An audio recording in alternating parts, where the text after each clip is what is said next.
So let's welcome. She is author, speaker, teacher. I've been on a boot camp. She teaches great. Let's welcome Robin Thompson to the stage.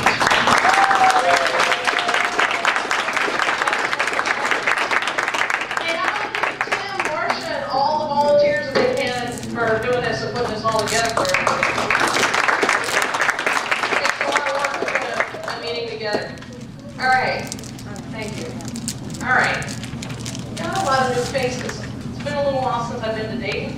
How many of you haven't met me before? I know a couple of you were in Columbus last night. Oh my God, where have you all been? Okay. Since most of you don't have a clue why you're here tonight, and who I am, why don't I give you a really quick introduction that Tim did so you know why I'm qualified to take up your night. I got into real estate investing a little over 20 years ago. And guys, I got feedback when the speaker's bad. Who's in charge of the sound? Let's see if we can get that straightened out before I get going. Test 1, 2, test 1, 2, test 1, 2. The minute you sit back down, they'll start that going again. I get rid of that, maybe that'll help. Am I the only one hot? No. I thought you turned the heat up for me because I'm from Florida. Test 1, 2. All right, and I think that'll work until I go to move. All right. I got into real estate investing a little. No. Is it just me here in the echo? No. The feedback's really bad, so just hang on there and see if it'll do it again. I got into real estate investing a little over 20 years ago. I went to work one day and thought it was going to be an average day at the office, kind of like today. We got an email that said mandatory meeting in the ballroom and all of us needed to show up. We were thrilled to death thinking the company was turning loose a new computer and they were sending us kids there to count the money. So in the afternoon, test 1, 2, test 1, 2, test 1, 2. Hang on a minute, let me move it there and see if that helps a little bit. All right, good? People in the back, they need your help. Yes, no, thumbs up, down, good, Marsha, better? Okay. All right, I think we got it, guys. So what happened is there were 503 of us that piled in the auditorium that afternoon, and a guy took the stage in a real expensive suit and tie, somebody we had never met. He got up there, and we were all ready to learn about the new computer that was coming out, and this is what he said. He looked at us and he grinned and he said, IBM has never laid anybody off in 116 years. He said, that little policy is going to come to an end this afternoon, and I've been brought in by the stockholders to eliminate the fat out of corporate accounting, and I plan to do it very rapidly. He looked around and he says, I don't know any of you, and I don't care to. This is strictly going to be a numbers game as I take this organization from 503 people down to 275. When I get that done in the next 2 weeks, I'll be promoted and out of here. So I'll be in touch. He walked out. Now, on the day the guillotine fell at IBM for the first time in company history, I leaned back in my chair and went, I got 29 and a half years left on the mortgage on the condo I just bought. I got a boatload of credit card debt, about $25,000 worth. I got student loans still not paid off from college. I got a big old car payment book that's about this thick, and I got $500 in my checking account. Anybody relate? 2 of you have been let go, that's it. I don't believe it. I mean, if any of you are working a day job, you know. The minute the economy turns for the worse, you could be the next one on the chopping block. And what happens is they really don't give a damn about you or how hard you worked or how many years you dedicated. Right? So I freaked out because I didn't know what I was going to do. So real estate was not on the radar screen. So I went and got a job where I would change from a business getup like this to a pair of black pants and white shirt at an all-night diner, and I started slinging cheeseburgers to drunk people from 5 o'clock at night till 3 in the morning. All I wanted was to make $150 a night so I could get one house payment ahead or one car payment ahead before IBM decided to cut me. So how did I go from there? Broke waitress to multi-millionaire rehabbing houses? Well, it was real simple. I came home one night in the middle of the night with ketchup splattered all over me. At 3 o'clock in the morning, I pull up with my Honda. I look next door. There's a huge U-Haul truck at my neighbor's, and they're shoveling mattresses and couches in the back of the truck. I'm sitting there going, I'm scraping quarters off a coffee counter to save my damn house, and they're walking. See, I couldn't get that. Next morning, I get up to go to work. They're gone. They left it. Next thing I know, 6 months later, the bank took it, foreclosed on it. A couple months after that, they put it up for sale. They put it up for $79,000. I said, well, that's what we all paid, so I owe $63,000 on mine. My equity's good, right? There's only one problem with that thought process. It didn't sell. So the bank cut it from $79,000 to $69,000 to $59,000 to $49,000 to $39,000, and it still didn't sell. Because when IBM pulled out of town, it set the whole real estate market in a downward spiral, kind of like what happened in 2008, 9, 10, and 11 in this country, and what will happen again soon, for what we saw Monday, right? Because look, you know it's coming. It's just a matter of when. I mean, the run-up we've had from 11, 12, 13, 14, 15, 16 through 18, eventually what goes up will come down. So everybody goes through it in life, right? So next thing I know, it still didn't sell. There was a banner that got put on the balcony. It said, absolute auction to the highest bidder. When I got into real estate 20 years ago, didn't know what that meant, so I called the Century 21 agent and I said, what happened there? And she said, well, dummy, the highest bidder gets it. And I said, well, what if nobody bids? But me. And I bid $1,000 more. I'm going to get the condo attached to mine, identical, for $1,000. She said, highly unlikely. You'll be the only bidder. Well, I was winning bidder on that townhouse for $27,500 when I had paid $80,000 for the identical unit just 18 months prior. And when they slapped that gavel down and said, you're the winner, I didn't rather to party or throw up. Because I still owe $63,000 on the one attached to it. So, sat there, scratched my head and go, well, damn. Lose my job, I'll move next door. Now that was not a joke. That's exactly what went across the radar screen, right? Payment on mine was $900 a month. Payment on the new one, $375 a month. So I said to myself, I sit out to waitress 9 nights serving drunk people to pay my place, lose my job, I only have to waitress 4 nights. So that's pretty simple math, right? So I freaked out, got it rented out, it cash flowed, it made a little over $350 a month, and I said, you know what, Dave, that's my car payment. I may lose my job, but I'll never lose my wheels, because that house is going to pay my car payment for the rest of my life. How many of you like that one that pays the car payment for life? 2 of them then, if you got a big car payment. How about your car insurance? Okay, your kids' car insurance. If you got teenagers, maybe 3 of them to pay the kids' car insurance, right? And so, folks, that's how it all started with me 20 years ago. And then after I got the first one, I said, well, damn, what if I do just 10? 10 little $30,000 condos in the not-so-good neighborhood. That's bringing in $3,700 a month. That's more than my take-home pay has ever been in 9.5 years in corporate America. So the original dream was just 10. I fly home tomorrow morning. I got to come back to Cincinnati Friday night. Some of you think I'm nuts for going for 30 hours to come home, but I'm closing on number 424 on Friday afternoon. So life is a whole lot different. So what Marcia thought would be fun is for me to come in and share with you what I've learned over 400 houses in. And to teach you some things tonight that you can use to get your business cranking, because this market is hot as a bugger. And I get a feeling, since there is many of you that are brand new, probably one of your biggest challenges is finding high profit deals right now. How many of you are struggling to get enough good houses coming? Okay? Well, here's what I want to do then. What I'd like to do is go ahead and cover how I'm finding good deals in today's marketplace, because I'm not having any trouble, and share that with you. And then what I'd like to do is cover a little bit about how to find the money. How many of you don't have enough money to do your deals? 3 or 4 of you. How many of you are challenged with the contractor piece? How many of you have absolutely got your butt whooped by a contractor? Okay, listen. Over 400 houses in, you better believe I've made every mistake when it comes to fixing a house there is. And let me just say this to you. There's 2 ways to rehab. The right way and the wrong way. The wrong way is handy-hairy. Put that down. Handy-hairy is probably what half of this class is doing, which means you're paying him by the hour and you're buying all this stuff and you're lugging it to him. What I can tell you, that's absolutely the wrong way to do this. Now, ask me how I know that. First house I did, I got a guy named Jose who came to work for me. He was $12 an hour. Jose did not speak English. Robin does not speak Spanish. My first house was about $10,000 in rehab. It took me and Jose about 4 months to do it. If I waitressed all night, Jose worked the next day. That's the way it went. Sold the house, made $17,000 profit on it. Thought it was the greatest thing since sliced bread, right? Bought the next house, Jose multiplied. There was 2 of them. But thank God his nephew Bobby spoke English because I could talk to him, right?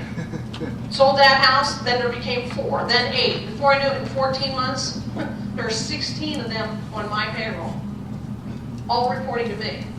They nicknamed me Mama. Out of 16 guys, 12 did not have a driver's license. D-U-I. Out of 16 guys, 13 did not speak English. So I could only communicate with 3 of them. What was that? You're a talented employer. I was a talented employer, right. I thought that was the American dream, right? Till the Wednesday before Thanksgiving when I caught them drunk and high as a kite inside my house, dancing with lampshades on their head. They wanted paid early to go for Thanksgiving, right? So I used to have a heart in the old days. So I said, okay, I'll be there at 2 o'clock to pay you. Well, I got payroll done early. I mean, when you got all them guys with child support garnishments, it takes a while till you put them through QuickBooks, right? So I got it done at noon. I thought, oh, you know, it's the day before Thanksgiving. They got to go buy turkey and stuffing and catch the city bus to go get their groceries. So I got there at noon. They were all drunk and high. And I couldn't get in the house because they had the door locked. Oh, there's nothing that pisses me off anymore than not being able to get in one of my houses I own. I go to open the door, and there's one dancing around with a lampshade, and I can't tell which one it is. And when he swung around backwards and had the quart Budweiser in one hand and a joint in the other, I knew that was it. And folks, I had never ever fired anybody in my life. I fired 16 guys in one shot. Because here's what I know. It's not if somebody gets hurt on a job site, it's when somebody gets hurt on a job site, and the last thing you want them doing is tagging you with that. Right? So the right way to do this is, who's got the phone? It's not me, is it? For once, it's not me. So the right way to do this, put this down in your notes. The right way to rehab, the only way to rehab, is mature, grown-up adults. Now, some of you snickered. You don't understand the depth of the term. A mature grown-up adult signs a contract for a fixed price and stays to it. See, Handy Harry's going to keep trying to readjust the numbers and drag stuff out. Mature grown-up adults, they buy all the stuff and they lug it because they get it way cheaper than I can. And they can charge stuff because they haven't ruined their credit all over town. They can buy the stuff at Sherwin-Williams and it comes in at 30. By the time they got the job done, they've got the money out of me to pay for all the stuff they need to do the job. All right? Mature grown-up adult's going to pull all the permits, pass all the inspections, get you a certificate of occupancy, which you'll be able to pass all that off to the new buyer so they're happy all the work was done right. They're not going to worry what you did and is it done right or not, because it's going to pass building code on everything they do. A mature grown-up adult isn't the cheapest guy in town, but he's quality all the way. And when you're at this 400 houses plus in, what you learn is there are 3 components when it comes to rehabbing. Time, price, quality. You can't have all 3 your way. You can't have the lowest price, the greatest quality, in the shortest amount of time. So I would need quality, a little bit more important to me than just price. Now, price is important, but I understand if you're going to do a really good job and you're going to use top-of-the-line materials, it costs money to do that. I don't want a hacked house to sell, because if the buyer's not happy after they close on it, they're going to sue you. Make sense? Because anybody can sue anybody. I want a buyer being happy for plenty of years to come because they tell all their friends. Then all their friends come to you. Make sense? Folks, listen to me for a minute. When you rehab a house, spend about $5,000 to $7,000 more than anybody else does in town. Make your house in the top 1% of what's available in Dayton. It'll sell in hours. You want to be in the top 1 to 2%. And here's what I know. Every $1,000 I raise the price of my house. When I put it on the market, every $1,000 costs the buyer $4.76. So let's say you do a plain, boring, fiberglass bathtub tub shower, right? Standard $400 item. I do a beautiful shower with body sprays and a rain shower head. That cost me $1,200 more than a plain old fiberglass block. That house costs $6 more a month in a monthly payment. But think about it from the buyer's point of view. They walk in, every house they've seen's got the standard fiberglass bathtub and shower, right? They walk in my house and go, are you kidding me? That's a bathroom that would be in a $200,000 house, and that's in this $120,000 house. I want that. See, I give him and her things they want, about $7,000 more than anybody else does, stuff they don't expect to get in that price range house. That's why mine sit on the market for a couple days and that's it. And the buyer doesn't back out halfway through the deal. Now, the $7,000, I just put it in the price. You're gonna sell your house for $120, I'm at $127. Your house is $800 a month, mine's $835 a month, but I got the sexy wows that they want. So for me, I've just learned over the years, just do one level above everybody else in town, and I'm selling in hours, not weeks or months. And every day you carry a house, you lose. So mature grown-up adults, they get this. They got it.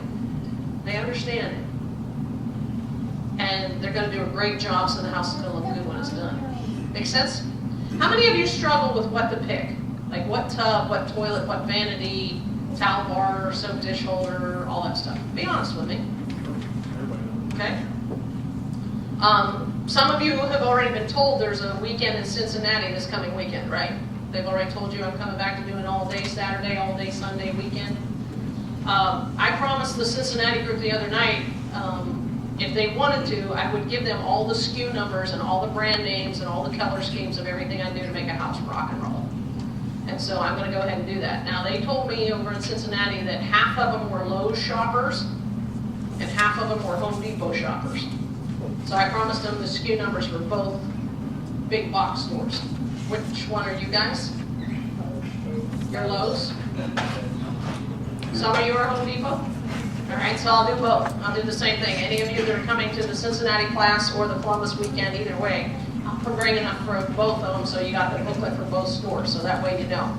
Also on there, my guys, on all the Sherwin-Williams paint that we use, we went ahead and put all the SKU numbers of what we use inside, outside, and then my guys went on there and said what they're paying per gallon because they get a really good discount from Sherwin-Williams. I would suspect you guys are probably at the same price here too, but you need to know what color schemes to put in the house because you pick the wrong stuff. It's not good. I've got 2 students right now that's done the gray walls with the white trim that you see on HGTV. We've got 2 students in Texas right now are in big trouble. Be careful watching the shows. The shows are all about drama. They're not about fact. So the gray and white is tough on a flip because it makes the rooms appear small. Plus most people that have tan furniture or brown leather, the gray does not match the furniture, and the young couples are not going to sell their furniture and buy new furniture to go in your house. So on a rental, different story. On a rehab, the flip, totally different. What I do in flipping is very different than what I do on my keeper, so we'll make sure that we cover both of those on the weekend. All right, well, let's get into the marketing. And then anytime we do have left, the 4th thing I want to cover tonight is a little bit on the selling process. So these are the 4 things I really want to go through with you tonight in the hour and a half I got with you. So let's talk about marketing. Put this down in your notes. Most important thing to understand right now in this hot, crazy market where houses are going way overpriced and we have more buyers than we know what to do with, is you need to move away from the herd to find a good deal. You got to get away from the herd. Now listen to me. Everybody's looking at the MLS. Everybody's on auction.com. If it's easy to find it through the internet, everybody that's untrained is they were paying too much money. I had to get away from the herd. Now here's how I did that. When I moved from Connecticut down to Florida about 9 years ago, I had 34 problem rentals up north. Low end, Section 8 stuff, $950 a month in rent and under. That portfolio I had for about 14 years. That portfolio aged me drastically. I swore to God when I got rid of them, I would never do it again. I would never be a landlord. So as the tenants were moving out and I would fix them up, or I would evict them to get them out, fix it up, I would sell the houses off. Well, I wanted to retire down to Florida for about 3 years. Finally, I just threw my hands up and said, I'm going. So I got down there, and finally I had one house left up north, and she called me up the first week of December, and she said, I'm moving out. And I said, good, awesome, congratulations. She's like, I'm getting married, I'm coming off Section 8. I thought, there is a God, right? Section 8 had paid me $950 a month for 12 and a half years. So I said, okay, good, great, I'm happy for you, congratulations. She said, well, I'll be out at the end of the month. I said, that's fine. Just call me when you're out. Let me know where you put the keys, under the doormat or in the mailbox. My contractor will come get them because I'm down in Florida, 1,100 miles away. So it's Christmas Eve. I'm having a cup of coffee on the front porch of my horse ranch. I'm watching the sun set. I'm sitting there on my front porch swing having a good time. My cell phone rings, I answer it, and it's her. She's like, "Hey, it's me, Charisse. I'm out early." I said, "Well, that's great. You know, I wish you well. Have a great life with your new husband-to-be. You know, have a great time. Thanks. Where's the key?" She told me. I said, "Okay." Hung up the phone. So I'm swinging on the porch, and about 15 minutes later, it hits me like a ton of bricks. Is the heat on? Is 0 up there tonight? Oh, no. Oh, God, no. That's a hot water baseboard system, not hot air. Now, you know what happens when it's 0 degrees, right? The house explodes. So here's what you can understand about hot water baseboard, all you new kids. Typically, that hot water baseboard runs on your outside walls. Well, your second story gets cold first because it's the farthest away from the boiler. Well, on the outside walls, when it gets cold, it's going to freeze there and split the pipes first, typically in the bend that heads down the wall. Well, what happens is the downstairs basement's not frozen. So when that pipe comes apart on the second floor and the slush oozes out all over the carpet, your circulator pump realizes it lost pressure. So it goes, "Oh, well, we lost some water. It must be steamer evaporation." So what it does is the circulator pump kicks in and pulls the water in from the curb. And it keeps pulling water, and that pump keeps running till it stops losing pressure, which it won't because it's not frozen solid. So all that water's being gushed out on your carpet on the second floor. And it just keeps running and running and running. So once the carpet and the pad is fully saturated, the rain starts coming down through the ceiling, and it'll fill up all your ceiling blocks or sheetrock or lap, depending on what you got. Once that ceiling absorbs all that water, it's going to collapse. So then it comes down on top of your hardwood floors in your dining room and your kitchen and your living room. Once that gets saturated, your hardwood floors are going to buckle because they're sponges, they're absorbing all the water. It'll rain down through the basement until it rains up over the circulator and gets about 4.5 feet deep. Then it will short out finally and shut off. That's about $50,000 to $75,000 in damage, ask me how I know. Twice in my career. So all that's running through my head. I'm 1,100 miles away. It's Christmas Eve.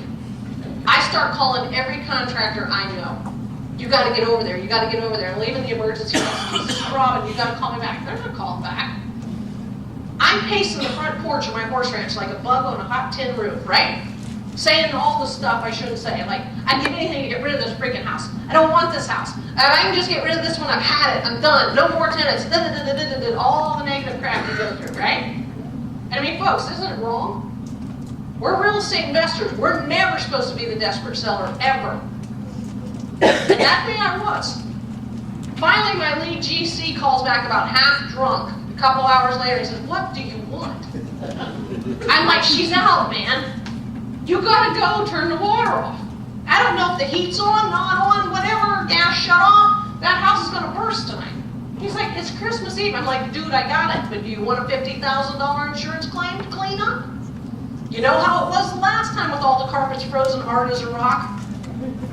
You want to piss a contractor off, have carpets saturated with ice, and they got to turn all those heaters on and let it get wet and then try to lug that half sloppy, heavy mess out? You know how heavy that is? Hundreds of gallons of water frozen to blocks of ice coming out?" He's like, "Okay, I got it, I'm going." It seemed like 6 months, which was 2 hours, for him to call me back and go, "The heat's on." She left the heat on. And he's like, "Of course she did. The government's paying for it." They're not going to shut it off now until Monday or Tuesday. You're good all weekend, right? I'll never forget what that was like. Now, here's what you got to understand, though. A multimillionaire will always take an obstacle and turn it into an opportunity. That's what we do with every nasty house we buy, right? So I sat there that night after I calmed down and I said to myself, "You were a freaking really desperate seller there about an hour ago." And then I sat there and I thought about it. I think anybody that owns property long distance from where they are, in the back of your head every day you ask yourself those questions. And the further away you are from that house, the less you want it. So listen to me for a minute. One of the most desperate categories of seller that most untrained real estate investors never go after is an out-of-state owner And if you're gonna go after out-of-state owners, why not go after the ones that had it at least 7 years or longer, because they have equity to walk away from? I mean, if you look at a 30-year mortgage on a house, the first payment is almost all interest and $3 goes to principal, right? The second month, $4 goes to principal, $5 goes to principal. It really takes till year 14 when half of your mortgage payment is interest and half is principal paying the loan down. Well, I want somebody that can walk away from $20,000 or $25,000 worth of equity. So they have to have owned it 7 years or longer. So I found a company out in California called listsource.com. And I called him, I said, is there any way I can pull a list of them people? And he said, you want a list of out-of-state owners that's had it 7 years or longer for your zip code? I said, yeah. I buy houses in 32668. He said, yeah, I can pull it by any zip code you want. I said, well, I want any zip code within 45 minutes of my office, in any direction. He said, okay, give me the zip codes. I can see how many of them there are. He said, give me 15 minutes, I'll call you back. He called me back and told me there are 3,200 pieces of property in little country bumpkin, Ocala, Florida, that are owned by people that don't live in Florida, and they've had it 7 years or longer. I said, you gotta be kidding me. I said, what do you know about them? He said, I know how many bedrooms the house is, I know how many baths the house is, I know how many square feet the house is, I know what they paid for it, what they borrowed on it, what their mortgage payment is, what their interest rate is, what their monthly payment is. I know if they're behind on their mortgage or not. I know if they're behind on their property taxes. I know how much land goes with it. I know if it's got a garage or not. I know if they got more than one house because you can sort it by their last name. I said, are you kidding me? He said, there's 34 fields of information for each house. And I said, well, what's that going to cost? He said, for the whole list. I said, well, I don't know, I guess so. He said, for the whole thing? I said, yeah. He said, $320. And then I blurted out, are you freaking kidding me? Because I'm thinking, is that it? And he thinks it's too much. And he goes, well, hey, lady, if that's too much money for you, we can sell you 1,000 names for $100, 500 names for $50, or we'll sell you the whole list for $320. It's 10 cents a name, pretty much. And I said, oh no, I'll take the whole list. Now, how many of you think there's probably at least one desperate seller that is willing to create a $30,000 profit there somehow? Would you spend $320 for a $30,000 deal? I won't. So I said to him, put that on my damn Amex and get me the spreadsheet. So he ran my Amex card and sends me this big Excel spreadsheet that flops in my email. So I open it, and what I realize is I can sort it by their last name. So if he owns 10 houses, and I sort by last name, it's going to show all 10. Why send him 10 letters? I'm just going to send one letter, yeah? Right? Because I want to just log somebody's mailbox now. And look, if I only want 3 bedrooms or bigger, I can sort it by that. Now, I send it to everybody because my 2-bedroom stuff or my land, I'll wholesale that. But if you don't want it, we sort it by bedrooms. I sort it by how long they've owned it. So the ones that own it 40, 50 years are on the top because guaranteed them's paid off. Hello? So I can slice and dice this puppy any way I want it. So he sends me over the list. Now, I gave you listsource.com, right? You can also get that list, because now I'm a little more savvy, from a company called listability.com. And it's the same list, and it's 3.5 cents a name. But look, either way, it's a good list no matter if you pay 8 cents to ListSource now is what they're charging, or 3.5 cents to Listability. I don't hate it because I paid 2 cents more than I should have. So I sat down on my front porch, my horse ranch, once I got this list in, and I decided to write a direct mail letter to mail to them. And I'm not a big fan of using the yellow letter that you all hear about, because everybody sent that 1,000 times, and every seller I know has got it 1,000 times, and they don't look at it as an original. I wanted to send them something they've never seen before. And here's what I've learned about marketing after 22 years. There's 2 ways you can market to sellers. What I call bragging britches, and a down-to-earth little old Jew. Country bumpkin you. Here's what I've learned. If I'm going to direct mail to a seller that's financially down and out, I don't want to come across as a show-off. Hey, look at me, I got this big LLC, I've got all this money, I've done all these houses, look how smart I am, right? You do that, you're going to turn them off. See, this is where me and fortune builders are totally different. And many of you know that I trained Sam Merrill back when he was a pro football player. This is the stuff that he has not learned from me in the last 10 years since we parted ways. There should be no showing off in your letter about how smart you are as a seasoned real estate investor. It's just little old you likes the neighborhood, little old me loves your neighborhood. You bought a house there, I bought a house there, we're one and the same. See, all the negotiation stuff I've studied and I've tested, the best negotiation strategy I know is mirror and mimic, which means be just like the person you're dealing with. So if I'm dealing with an 80-year-old lady, I gotta slow my tone way down. I gotta ask her about her grandkids, her kids, how long they've been married, that kind of stuff, right? It's not about the deal or the numbers, all right? It's what's in it for them, not what's in it for me. So my letter has to come across that we're alike. Now, to become alike 99% of the population that you have not met, here's what I know about 99% of this room.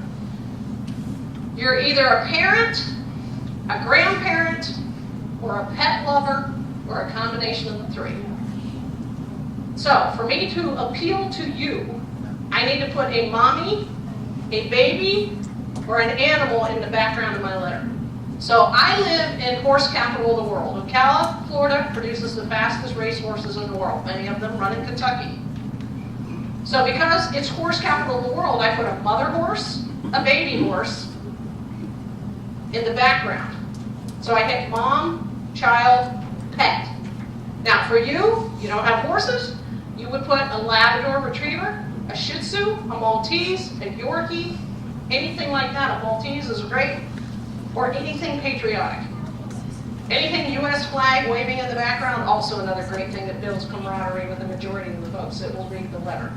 And see, that makes it very different than the yellow letter, because the yellow letter everybody's seen. Your picture with you and your dog, or your picture with you, your kids and your cat, nobody else has that. It's unique to you. It's a conversation piece that takes the wall down for them to know a little bit about you when they call you on the phone. Make sense to everybody? So what I did is I hired a girl to send out the first 1,000 letters. I figured 1,000 would be a great test. I hired one of my friend's niece. She was hit by a drunk driver in her pickup truck, and the guy rolled her truck. She's paralyzed from the belly button down because it fractured her spine. She can move this. So I said to Mandy, I said, do you want to make some money? She said, yeah, in a wheelchair, how do I do that? I said, well, I'm going to send you 1,000 letters, 1,000 envelopes, and 1,000 stamps. And I said, just address these envelopes and mail them. And I said, I don't care if you do 20 one day, great, 5 the next day, none the next day, whatever you feel like doing, just do them and send them. She said, okay.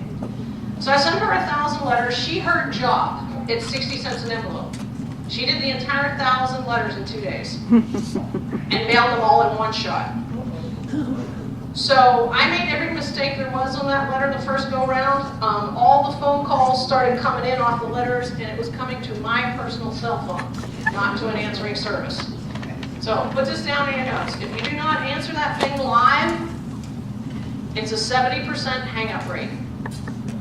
Listen to me for a minute. If it goes to your voicemail, 70% of the desperate sellers will hang up and not leave a message. So think about that. That's $35,000 per house that you didn't get. I can't afford to miss any of them. But the phone calls were coming in so fast I couldn't handle the ones coming in, so I couldn't take them. I'm in the restroom, I'm not answering. They go to voicemail, they hang up and don't leave the number. Now, you're calling them back, chasing them, right? So what happens when you call back and you chase? Guess what? They're mad because you didn't take the call when you said you were going to take it, right? And here's what you told them. They don't matter. See, whatever reason they've got this problem with the house, they thought you were going to fix it. Now you tell them they don't matter because you didn't answer. Now the wall's back up. And trying to get it back down for them to tell you what's wrong to figure out how to fix it doesn't happen. I had to get the phone out of my hair. So I use a company called PatLive.com. They answer my phone 24 hours a day, 7 days a week. Now, the reason I use PatLive and I pay them $119 a month for 100 minutes is they speak fluent English with no accent. All the operators are on U.S. soil. They're not going to India or China or anywhere else. And see, what I know about my elderly sellers, if they can't understand the operator, they're hanging up. Right? I know I do that. I call Amex to get my card reset because my secretary used it and I used it at the same time, and I can't understand somebody, I'll slam that phone down 5 or 6 times, frustrated, right? Well, my sellers are the same as me. So I need somebody that can communicate without an accent. So I spend $119 a month with Pat Live. Now, when the phone rings and it goes to Pat Live, the sellers don't know it's not my office. And so it's really important that you don't screw that up. And let me just be real quick with you on this. This is where I disagree with a lot of the gurus that fly through town that try to sell you these complicated things. You've got to ask just a few questions. Simple, easy questions. You can't get too nosy. You can't get too businessy, because if you do, you've ruined it. And this is where these fancy flow charts that you buy in these system packages that's got rectangles and circles and squares, and if they say this, then you ask this, and if they say this, do this, and if they say this, do this, and there's like 80 layers of questions. It's all garbage. It's too complicated. A confused seller will always say no. You've got to ask two simple questions to know if you need to see the house or not. So let me give you an example. Seller calls us. We're going to ask just the basic stuff, their name, their address, how many bedrooms, how many baths, how many square feet. I don't care, we can look all that up, but we do it just to get them to start to talk, right? So after name, address, bedrooms, bath, how many square feet, do you have a garage, yes or no, on the property? We ask two critical questions to know if my Mercedes needs to come out of the garage. We're literally on the phone with the seller no more than 60 to 90 seconds. First serious question we ask him is, so, why are you selling? You notice it's very unprofessional, not any big words. You don't ask them what the market value is of their property. Stuff like that. We don't do any of that businessy social stuff. So, why are you selling the house? That's it. And then shut up. So let me give you an example of one of those that came in the last couple weeks. One of the most motivated sellers I've had in the last 14 days is I had an 80-year-old lady call our office and say, why are you selling? We asked. She said, my husband has pancreatic cancer. He's got less than 6 months to live, and I just want to go home to Detroit, Michigan to be with my daughter and my grandchildren for whatever days we have left. You hear? Whatever days we have left. That told me instantly her health is not good also. Because it's not what days he has left, it's what days we have left. Is she motivated? Yes. The next question. So what do you owe on it? You notice I didn't say, so what's your mortgage balance? That's way too fancy. So what do you owe on it? Her reply, nothing. It's paid for. Folks, I don't need to know anything else. It's done. I'm buying the house, I know that. There's 3 ways I can buy her house, I know that. I don't need any more information out of her other than when would you like me to come see it. That's it. Done. Listen to me for a minute. For every 10 desperate sellers that call my office, my job is to sift, sort, cherry pick the easiest, fattest checks and go look at 2 out of 10 to buy one. I don't go look at 8 or 9 to buy one. I look at 2. Sift, sort, cherry pick, easiest, fattest check. It was in the right neighborhood because I targeted my letter to it. She's definitely motivated. And she doesn't know anything. So I can be very creative. It's done. That one I'm buying for sure. I'm going to give her 3 offers. Here's what I know about my sellers. If they've had no offers and you give them 3 offers, it never occurs to them not to buy one, not to pick one of them. You get somebody who's had a house for sale 3 or 4 months with no offers, you lay 3 choices down, A, B, C, they're going to pick one of them. Because it never occurs to them not to pick one.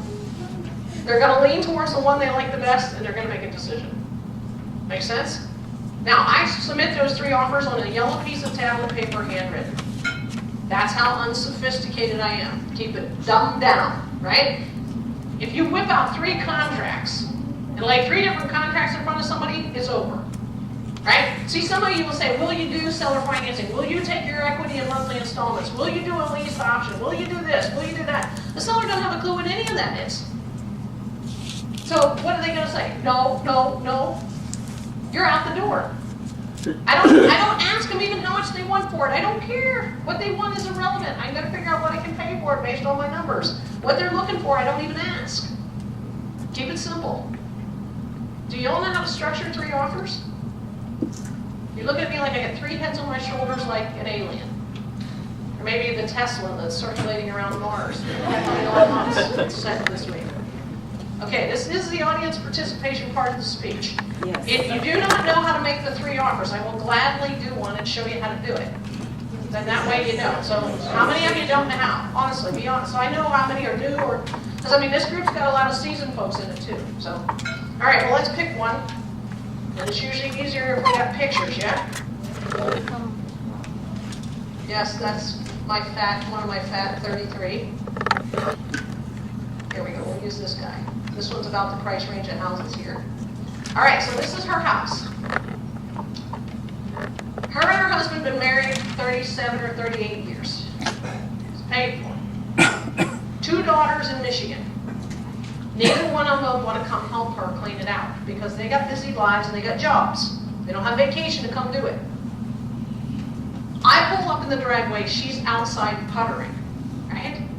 So he's inside. I pull up, she comes up to me, she says, "Are you Robin?" I said, "Yes, I am.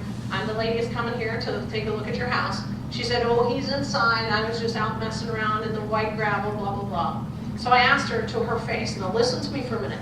I looked her square in the eyes and I said, "So, what kind of cancer does he have?" You would have never went there. So you would have said, "Oh, I'm here to buy your house. How much do you want for it? You know, when are you planning to move?" Some of you think I'm crazy for asking that. She said, "He has pancreatic. Why would you ask?" I said, "Well, my dad had cancer 3 times. I know exactly what you're going through. I understand fully how scared you are." And I said, "Look, whether I buy this house from you or not, it really doesn't make a difference. But if you need anything, any question whatsoever, no matter who's buying the house from you, just ask me." And I said, "Look, I understand what it feels like to be helpless and not know what to say and not know what to do. I said, I understand what it's like to have to be the rock, pretend you're strong because you don't want him to worry that you think he's not going to make it. I said, I also understand you need to cry, you need to be mad, you need to scream, you need to throw something. I said, if you want me to go in and keep him busy for about 20 minutes to a half hour where you go ahead and let it loose in the backyard, I can do that too." Because I said, I had to be the rock when my dad had it. I said, the good news is my dad beat colon cancer and kidney cancer simultaneously. I said, then 4 years later, the prostate cancer came, and I said, I figured he was going to die of cancer, and he didn't. I said, my dad died of a heart attack. The cancer did not kill him. Have I given her a little bit of hope? Does she understand I walked through her shoes? I know exactly where this woman's at. But see, none of you would go there, because you go straight for the business. Because that's what you're after. You're after the deal, after the numbers, after how do I get this house bought. I'm not that way. If I can figure out what she needs, I'm buying this house. We walked around the outside. She teared up a little bit. I hugged her. I said, okay, let's go in. So now listen to me for a minute. I go in that front door, and I walk in this blue shaggy carpet with a wear pattern straight from the door to the kitchen, where you can see that it's been worn for years. And mint clean. Not a speck of dirt in this house anywhere, but it's worn. So I know I got to do flooring in the living room and dining room, right? So let's say the carpeting through that in the bedroom is $3,000. Kitchen's fine. First bathroom's fine. Second bathroom I go into is bright yellow toilet, bright yellow tub, bright yellow vanity, and that bright damn yellow glow subway tile. The bathroom is a gut, complete. So can we just say $5,000 for sake of argument there? Some of the light fixtures are dated. Nothing else really rough. Rehab, pretty easy, $10,000. Is everybody good there? House fixed up, worth probably $150 to $155. Possibly squeak $160 out of it, but I like to be on the conservative side because appraisers can have a conniption about stuff because prices have been climbing in Florida so high so far that they're worried about pushing it even further. So I'm going to be on the conservative side, $150 to $155. Taxes and insurance on this house, if I decided to keep this puppy, runs about $250 a month. They're about $220. I rounded to even $250. So in case the taxes go up, which they will when I buy it, because they've had it for 38 years, so I know I'm going to have a property tax increase when I get it, right? So The house will rent for about $13.50 a month. Everybody got the numbers? Now, I walk through the whole house with her. I meet him, talk to him a little bit. She follows me around and he says, well, you know, she's going to take you in the garage and stuff, into the shed in the backyard. I'll just wait here. I said, that's fine, no worries, because he was having trouble getting around. So we go in the garage and she gets teary-eyed. I knew there was a nerve. So I said to her, I said, what's wrong? She said, this whole process. She says, I don't know how to do this. I've never sold a house in my life. We bought this house when we get married. We've been here ever since. And I said, don't worry, I know how to do this. I've done it lots of times. She said, the problem is, what am I going to do with all this stuff? She said, I'm going to a 1-bedroom in my daughter's house. There's 38 years of stuff here. What am I doing with the wrenches, the weed whacker, the rakes, the shovels, his tool set, all his stuff? She said, there's no room at my daughter's house for all this stuff. And the realtors we talked to said this garage has got to be empty. How am I going to do this? I'm 79 years old. I'm going to lug this out and have tag sales for months to get rid of this stuff? He'll be dead before I get rid of all the stuff. And she said, my biggest fear, and as she started to cry, my biggest fear, he's going to die, and I'm the only one going to be here when he goes. I don't want to be alone when he goes. I said, I understand. I said, so you tell me the things that are stopping you is because you can't get rid of this stuff. She said, yes. I said, do you have things you want to take to Michigan? She said, a few things, but I got 1 bedroom. And I don't want to rent a storage unit, because when he dies, I'm going to be living off a half of his pension. Do you hear her? A storage unit at $150 a month on a woman living off a half of a pension, that's a lot of money, right? She never worked. She was a housewife her whole life. She's not getting a big-ass retirement when he goes. She's getting part of his. I'm listening to her all the way, folks, because if I figure out how to solve this, I got it. So I said to her, look, why don't we just have me come back after we get the numbers straight out on the house, and I'll come back with a purple thing as Posty notes, and we'll put purple stickies on everything you want to go to Michigan. And my guys will get it loaded on a moving truck. I'll make sure there's enough money to pay for the moving truck for you to take whatever you want, and we'll just put little purple stickers on what you're taking, and whatever you don't put purple stickers on, my guys will take care of getting rid of everything else. So you don't have to. No tag sale. No, you dragging it out at 79 years old and dragging it back in after all weekend, right? Because can you see this woman trying to move toll sets, lawnmowers, rakes, shovels? It's not going to happen, right? So the realtor is out at this point. I've solved that. So I looked at the house, went all around. I sat down at the kitchen table. I pulled out my yellow tablet and I said, I'm going to make 3 offers on your house. Now, I keep it to 20 words or less on the papers. You need to not get diarrhea in the mouth here, okay? First thing I put on the top line, offer number 1, cash. That's pretty simple. A brain dead monkey can figure that out. And then how much? Now, what I did is offer number 1, cash, and I figured it out in my head real quick. House is worth $150. The formula is called MAO, M-A-O, maximum allowable offer, the most you pay.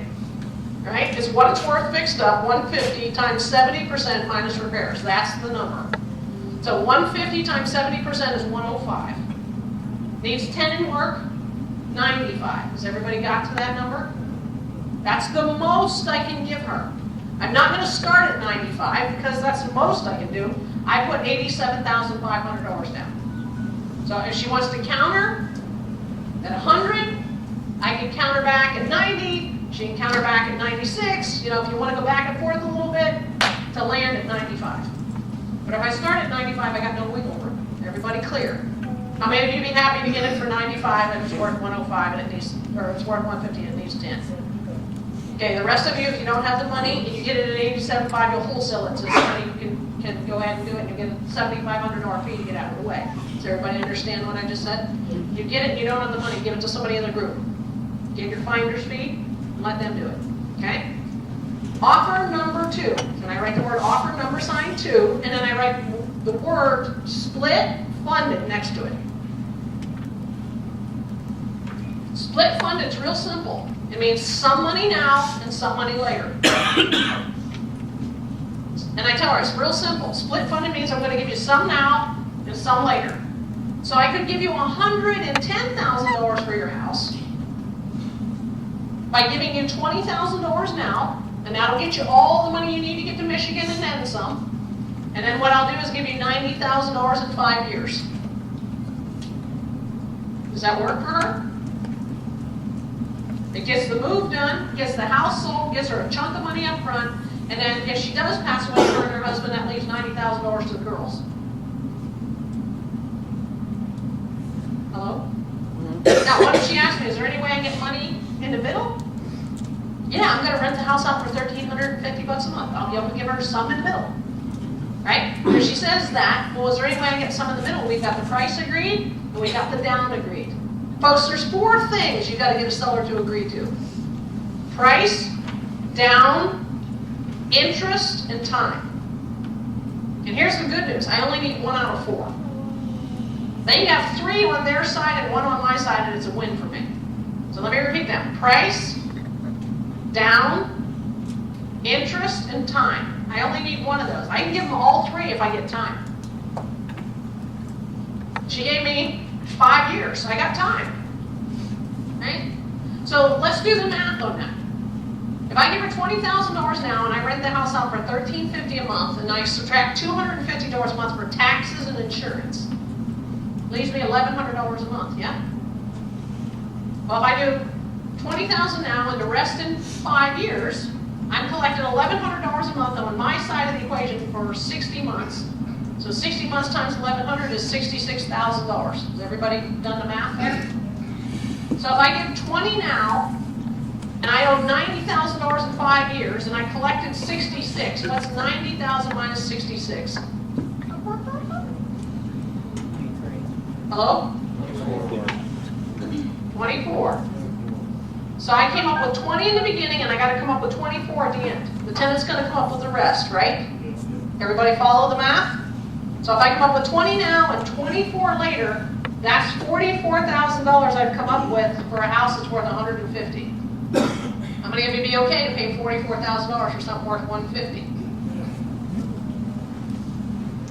I lost some of you. And I don't even have to come up with the whole 44 at the beginning. I'm coming up with some of it at the end, yeah? Hello? Here's Robin's rule. I offered her 20 down now. I pulled that out of thin air. She's got to have moving money to get to Michigan. Right? So the house was like a bigger house, it's still 20. Huh? So if this house was like twice. The price? Yeah, would you still only pay that for 20? The question is, if the house was twice as expensive, like a $300,000 house, would I only give her 20? But depending on what the seller tells me they need the money for. If the house needs work, they get nothing up front. If it needs a lot of work, you're getting nothing. That's why I tell them I can't give you anything up front, because it needs a lot of work. Now, if there was a realtor involved, I'd have to give her even more than the 20 because there's got to be commission paid. So I listen very closely to what the seller says they want. They want to go on a trip around the world because they got 6 months to live, and they want to go to Greece or the home country or wherever. I'm going to ask them, how much would that trip be? Then if they tell me 10 grand, then I'm always going to get a little bit more than that. So it's what the seller asks me for. I know the moving from Florida to Michigan is probably going to be $4,000 or $5,000, right? If he dies and they don't have funeral coverage, there's 10. So the way I looked at that was 14 right off the bat. That would still leave her 6, because I didn't know if she had insurance for him to marry him or not, right? And I figured it would be embarrassing for her to have to ask her daughter to bury their dad. So that's why I offered 20. Does that make sense to everybody? She can ask me for more, right? Now, offer number 3. Write the word seller finance. Price, 130. Is that the highest number? Yes. Notice I went from lowest price to highest price. Does everybody follow that? If you go highest first, they don't rate the other 2. You want to go down all 3. So, offer number 3, seller finance, price, 130. Down, 30,000. Ooh, wait, that's more than 20. Right? Huh? Which way is she leaning? Number 3, which is exactly where I want her to go. 130, 30 down, that leaves me $100,000 left. I gave her $1,000 a month for 100 months. And I did not breathe the word interest in any way. I didn't say that's 0 interest. Shush. Don't even bring it up. Price of your house is $130. I'm going to give you $30,000 now. I'm going to send you $1,000 a month starting 30 days after I buy it, every month for 100 months.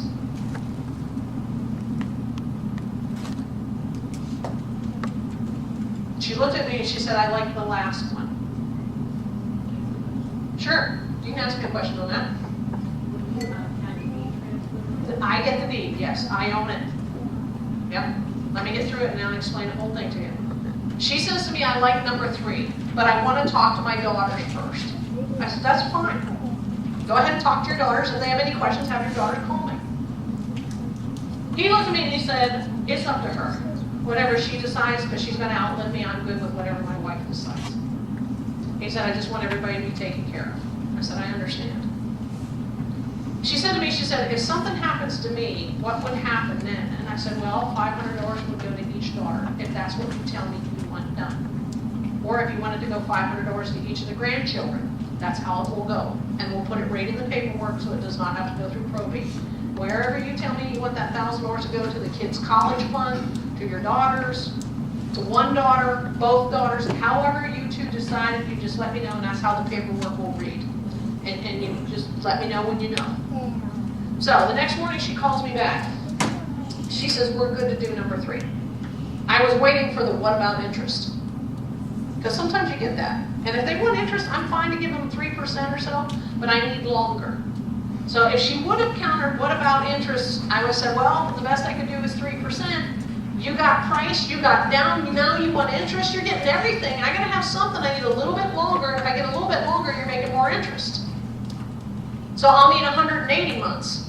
And you'll make like $25,000 or $30,000 in interest. Is that what you want to do? Yeah, I want the $25,000 or $30,000 in interest. Well, okay, that's what we'll do. But see, when I recalculate the payment, instead of getting $1,000 a month, it's going to drop to like $650. And usually that's about the time they go, oh no, I want the $1,000. We'll go back to that. Okay, well let's go back to that. That's what I thought you wanted to begin with. And they go right back to the no interest choice. Hello? Why pay $25,000 more for a house than you need to? But hey, they want interest. I need longer, which means the cash flow is going to cover it. The cash flow, I'm going to get it paid off earlier anyhow. But see, when you take from giving them $1,000 and now they're only getting $650, they want the $1,000 because they focused on that. So do they really want the interest or do they want the quick payoff? I'm going to test them. She never asked for interest, so I didn't bring it up. Now, we go to closing 2 weeks later. We're sitting at the closing table. It's done. He gets up to go to the restroom. Title lady's making copies and doing her thing. She looks at me across the table and she says, I need to say something to you. And I said, okay. She said, do you know what it feels like to be 79 years old and know you have to go home to your children and be a burden? I said, no, I don't. She said, when he dies, she said, I'm only going to get like $600 or $700 a month. She said, it won't even barely cover my medicines. She said, I didn't know how I was going to look my daughter in the eyes, who's 45 years old, and tell her I need money for groceries. And I need money if I want to go get my hair cut. I need money if I want to fill my car up with gas. She said, you know what it'd be like not to be able to take my granddaughters to the movies or out to lunch and have to beg my daughter for money so I could take my granddaughters to lunch. She said, that's what I was facing. She said, the $1,000 you'll send me every month until I die will let me die with dignity that I can go do stuff with my granddaughters and not have to be a mooch to my daughter. She said, that's the stuff I can't say to him. Because when he goes, I'm only getting half of his pension. I don't get all of it.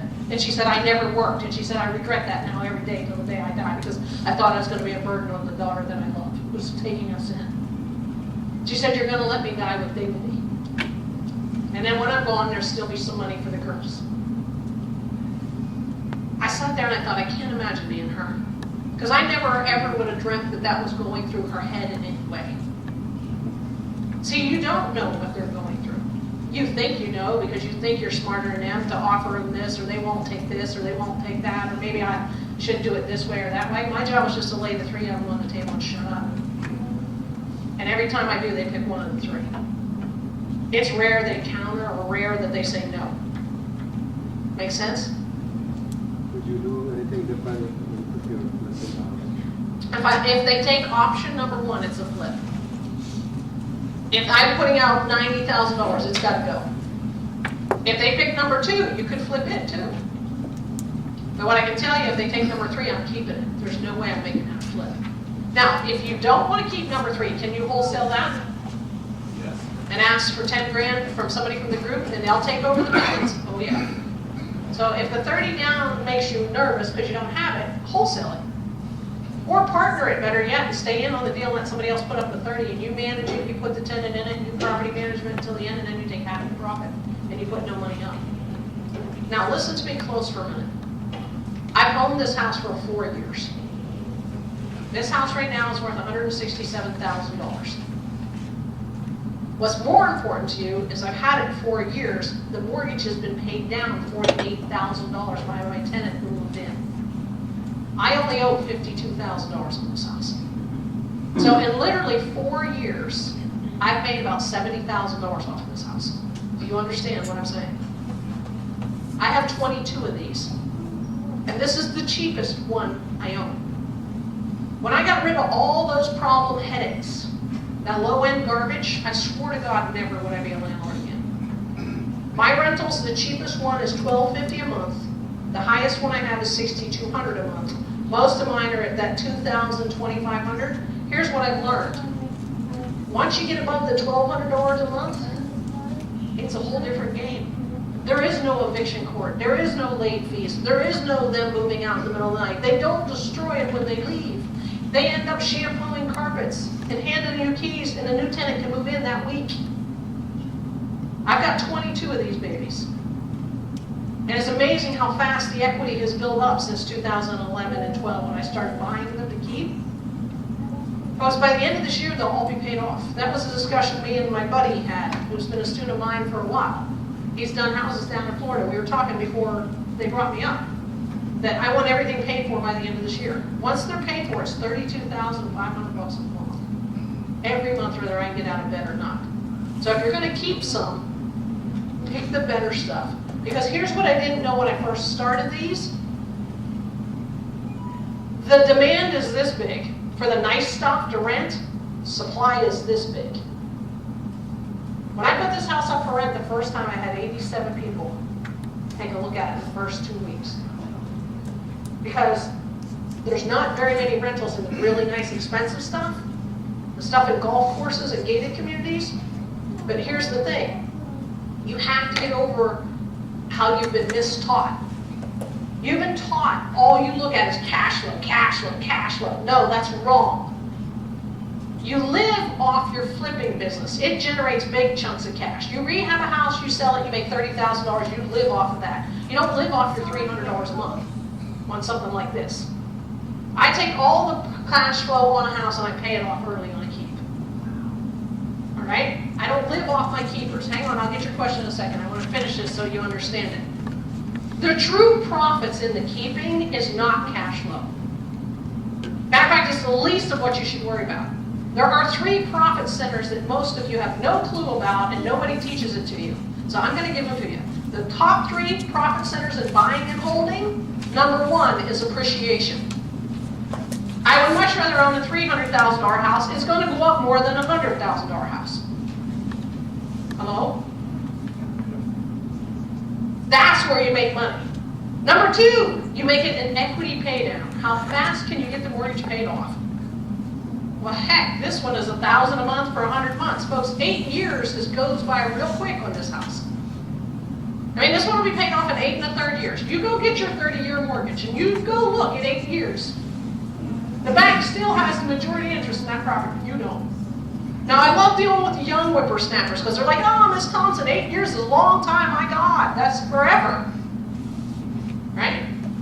I tell them, go get 2. Hold them for 4 years.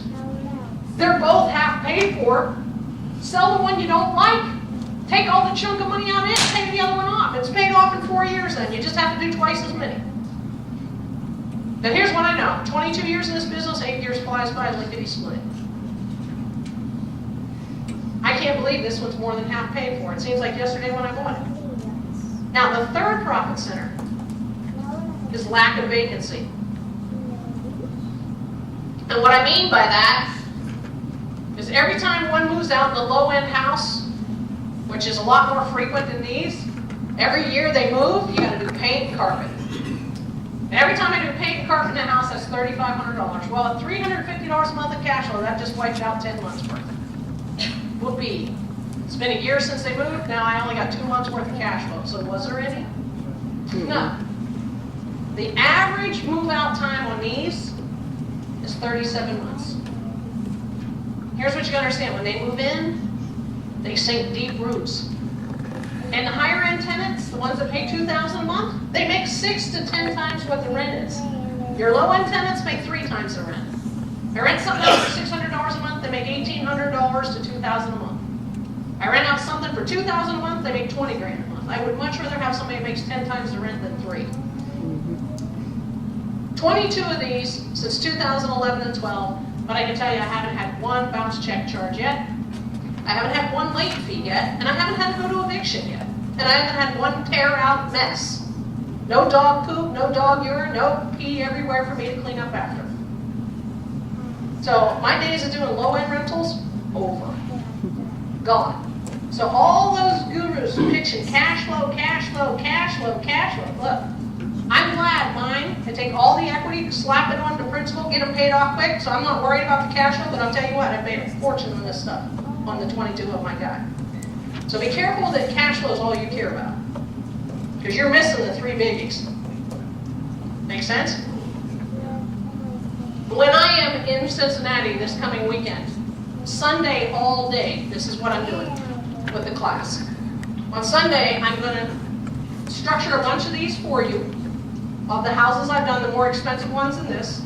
Then what I'm going to do is do 2 where I give you the scenario and you have to structure it 3 ways. And then what I'm going to do is give you the answer how I bought it. That's what this plan is for Sunday. Sunday I'm also going to give you all my spreadsheets of how I track my profitability on these guys, how I found them all, how I've structured them, how to do the deal, so that you understand how to build a portfolio to keep. And I'm going to tell you to sit them and forget them.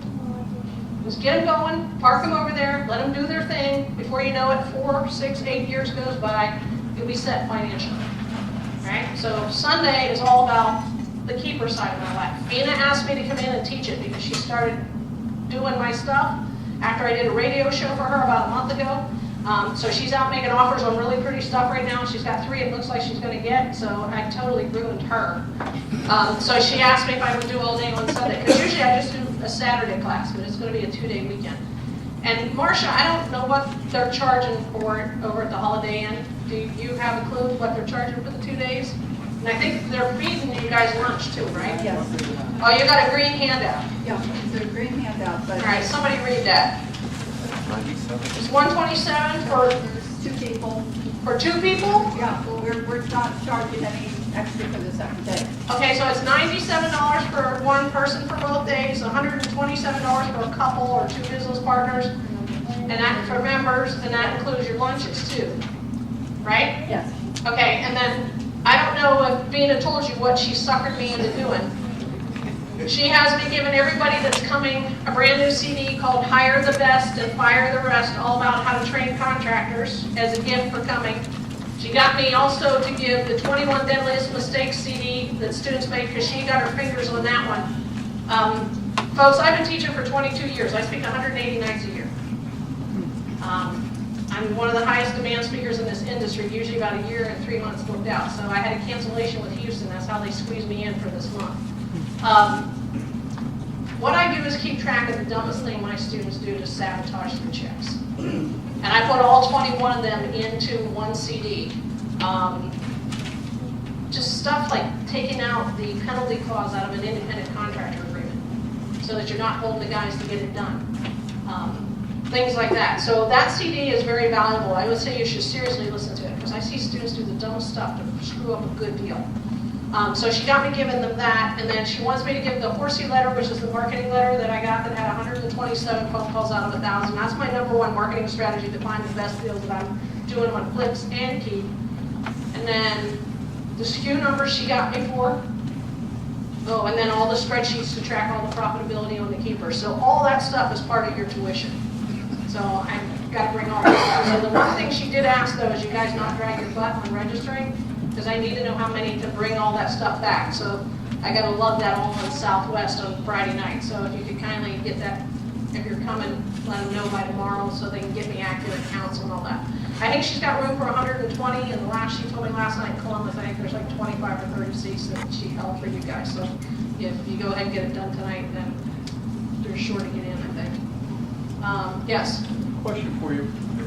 You obviously have learned to master the art of relationship building to establish trust. Yep, I have. But we're Done starting- pretty good at that. Yep, we're starting on the premise that you're dealing with out-of-state owners, absentee owners.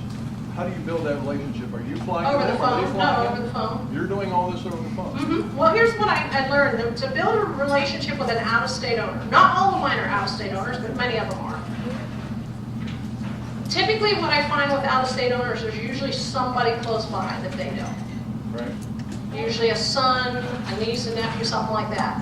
And some of them will be coming in to visit, like on the holidays, and if so, we'll do it then. But if I am going to present it from long distance, I just tell them, I say, look, I'm going to write this all out on a yellow sheet of tablet paper. Would you like me to email it to you? Would you like me just to overnight it to you? Or do you want me to just call you and go over the numbers? I give them 3 ways for them to decide. Because here's what I know about folks. Some people like to listen. Some people like to see it.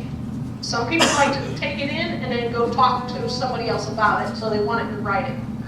So that's why I offer it by overnight, by email, or just tell them. And they tell me which way they want to get it. Okay. Make sense? Does. But it's never typed up officially on a contract. So I'll take that yellow sheet of tablet paper with it handwritten out and scan it so that they can just open a PDF. So that's how I do that. So here's what I would tell you about building rapport with the seller. Just be you. You don't have to be super smart. You don't have to be successful. You don't have to be all intelligent, know-it-all.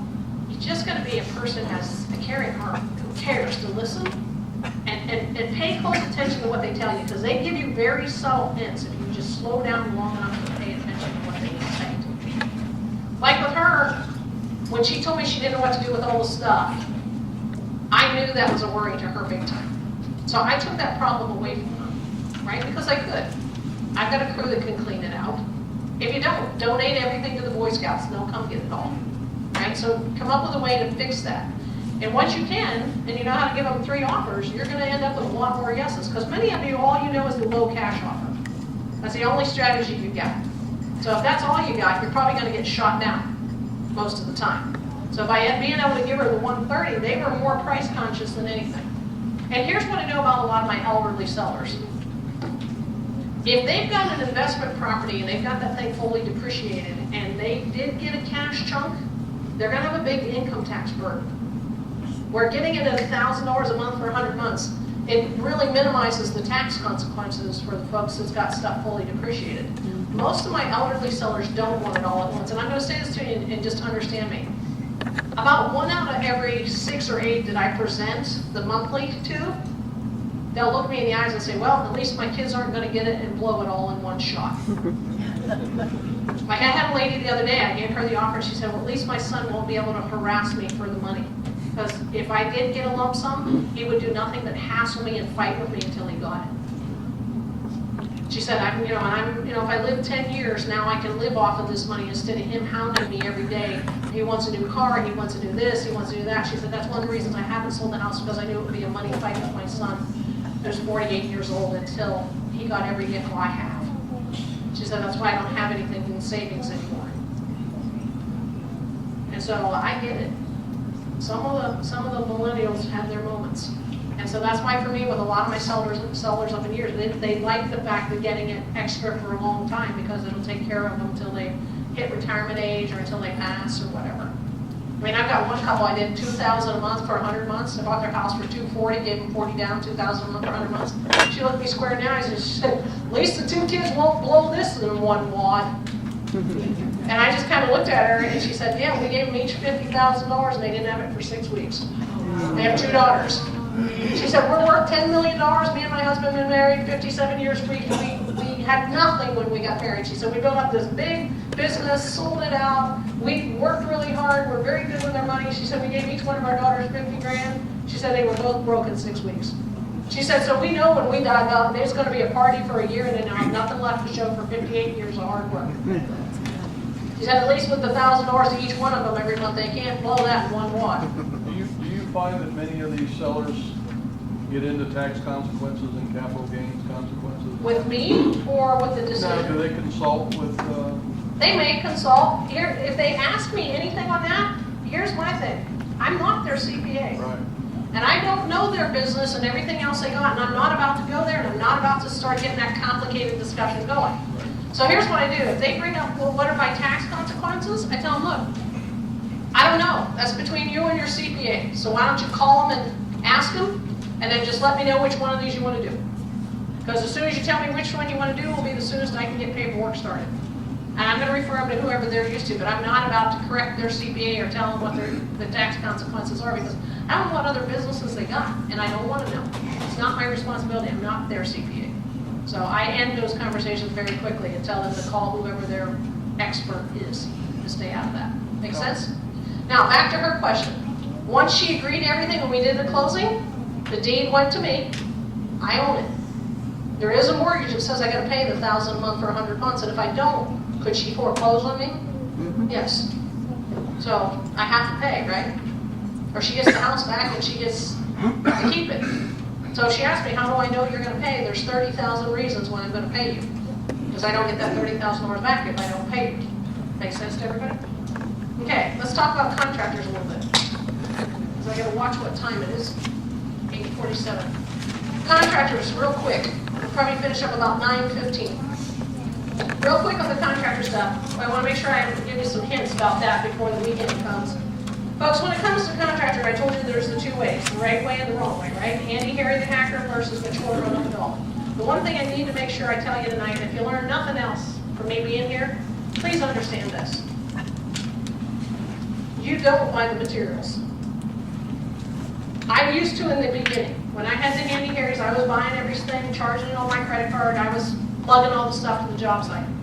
Once I got my mature grown-up adults, after I fired all those idiots when they were drunk and high, I got a team of mature grown-up adults, and there are 8 of those that I would teach you on Saturday. I'm going to teach you how to build that team, how to recruit them, how to get them to work together. My mature grown-up adults, they started wanting to buy everything because they could get a better deal on it at the supply houses, so I had really got out of buying materials. Now, my best friend had done 450 houses. He was rehabbing, he was a friendly competitor, we were side by side buying houses all the time. Well, my buddy had a kid slip and fall off the roof one morning, and he hit the sidewalk, and the guy broke his back, and he died 9 days later. He was on a ventilator for about 9 days. This kid was 27 years old. He walked up on the roof, and it was wet. He had worn out sneakers on. He got up on that wet roof and went to throw a bundle of shingles down on the crest of the roof, and he slipped. Now, we were devastated to lose that guy because he had been on the roofing team for 7 years. He left behind a wife and 3 little kids. It was really sad. 30 days after his accidental death, my buddy was sued for $3.5 million for the wrongful death of the roofer. Now understand, my buddy never paid him, never paid the kid a paycheck, never hired him, didn't know he's social or any of that. He worked for the roofing company. So we couldn't understand how my buddy got sued, right? Long story short, fast forward 2 years later, my buddy lost. And everything he had made on 450 houses got wiped out instantly. $3.5 million. Now, my buddy lost for 2 reasons. I want to make sure I teach them to you before I finish tonight. Number one, what you don't know is there's an IRS tax code that clearly states he who buys materials and provides a work location is an employer. So my buddy bought 12 sheets of plywood to save $1 a sheet. The roofer bought the shingles, the nails, and the tar paper. He bought the plywood because he had to deal with 84 lumber to get wood cheaper at 84 lumber than the roofer could get it anywhere. So he bought the 12 sheets of plywood for the roof. So since he bought the plywood and he provided the house, he was tagged as an employer. That's why I don't buy any materials, nothing. I write a detailed scope of work with all the SKU numbers I'm going to give you on Saturday. And what happens is those SKU numbers go into my independent contractor agreement, and it says what my guys have to pay for and what they have to buy, or they don't get paid. So there's no miscommunication that they put the wrong stuff in. Here's the toilet, here's the tub, here's the vanity, here's the towel bars, here's the paddle fans. If you don't put these in, I don't pay you. The big hunk of money at the end. So that stops any problems. Okay? So I don't have to buy a thing now. The second mistake my buddy made is he signed the roofer's proposal. You know how your contractor goes out, they write up a quote, and I'm going to do this and this and this, and the roof is $9,000, you got to accept it by Friday, and that's what you signed for paperwork? What we didn't understand back then, because we didn't know any better, is that is a quote. That's a proposal. That's not a contract. Because it can't be a contract because it doesn't state who the parties to the agreement is. It just states what they're going to do. So if you have no contract in a court of law, they can construe you as an employee, an employer. What are you? It's up for the courts to decide. A strong independent contractor agreement, like I'm going to go over with you on Saturday, the first paragraph clearly states, on this day we enter into a binding legal agreement between Ocala House Buyers, hereby known as owner, not employer, and ABC Roofing, hereby known as independent contractor. If my buddy would have had that paragraph, and he would have bought the plywood, he'd be $3.5 million richer today. That's why on Saturday we're going to spend an hour on the independent contractor agreement. I'm going to go through all 9 paragraphs, so that will make you understand what an ironclad one looks like to hold these guys accountable to get it done without you getting your butt shot off. Believe me, after my buddy got wiped out financially for everything he had worked for 15 years, you better believe I got a mean asset protection attorney to write me one that's ironclad. And I've been using it ever since. So I want to make sure I cover that thoroughly Saturday. That'll be well worth the price of admission for you to understand, so that you never have somebody get hurt on a job site and go after what you've made. Hardest part about this business, folks, is keeping it from the predators that like to stick their hand in your checkbook. Because these checks are huge when you get the house done and sell it. And as soon as you make $40,000, $50,000, $60,000 a house. It doesn't take long to amass the wealth, and the minute you do, somebody's going to want to try to get you. So you need to make sure you understand paperwork done correctly. All right? Make sense? All right. I would like to give away about $1,500 worth of stuff, if that's okay, and then we'll wrap it up. Yes? No? Maybe? Did everybody get a blue ticket? Did I hear that? Yep. Everybody did or did not? I did not. Did? All right. My little helper, can I have you pass these out so they know what I'm giving away? Some of them are white, some of them are related. Husbands and wife, you can do one. So everybody's got a blue ticket, yeah? No. How's the lighting? If you don't, we got a couple blue ones left we can give out, Marcia. We got 2 folks without them, or 3. You don't have any more blues? Yeah. All right, so some I'm going to use blue tickets, some I'm not. And so everybody's got a fair chance to open up. All right. Let's see. We'll do little stuff first, huh? All right, I've been teaching almost 20 years now. And when I start working with students, and yes, I hate to say this, but I did start with Dan Merrill. It was one of my early students. When I start working with students, what I can tell you, one of the things that I've got to teach you first is marketing. Now, here's what you got to understand. If you really want to learn this business, soup to nuts, there's 23 different marketing strategies you can do to get deals coming in. What I tell students is to learn all 23, but what I want you to do is only do 3. So for me on Saturday, I'm going to teach you the top 3 marketing strategies I'm using in a hot market. When the market turns cold and we go into recessionary times, there's other marketing strategies that work really well during the recession, like buying foreclosures, REOs, because nobody else is looking at anything because they're scared. All right, right now trying to buy an REO, you got 42 people bidding against you. All right, so marketing changes from hot market. I don't, that's all I got, so you can do copies. There you go. Look, yeah, that's how we had doubled to tripled in the front row. White or green? You got both. Okay, that's the issue. All right, I was going to say, I thought I had 80. All right, everybody in the front row is good. Who doesn't have it? It's white or green, it's not both. I know, we had trouble. Columbus had over 200 people last night, and I didn't think they were gonna have that many, so they wiped out all the green ones, so I had white ones made. All right, so, put this down in your notes. The first thing you wanna learn is direct mail. Direct mail, the out-of-state owner is one of the best ones to use. I also direct mail to people that are in the middle of eviction. I direct mail to divorce attorneys, bankruptcy attorney, personal injury, estates, probates, landlords in the middle of eviction, all those folks. You've got to build a marketing plan. Now, once you get the deals coming in, the next thing you need to learn how to do is to wholesale.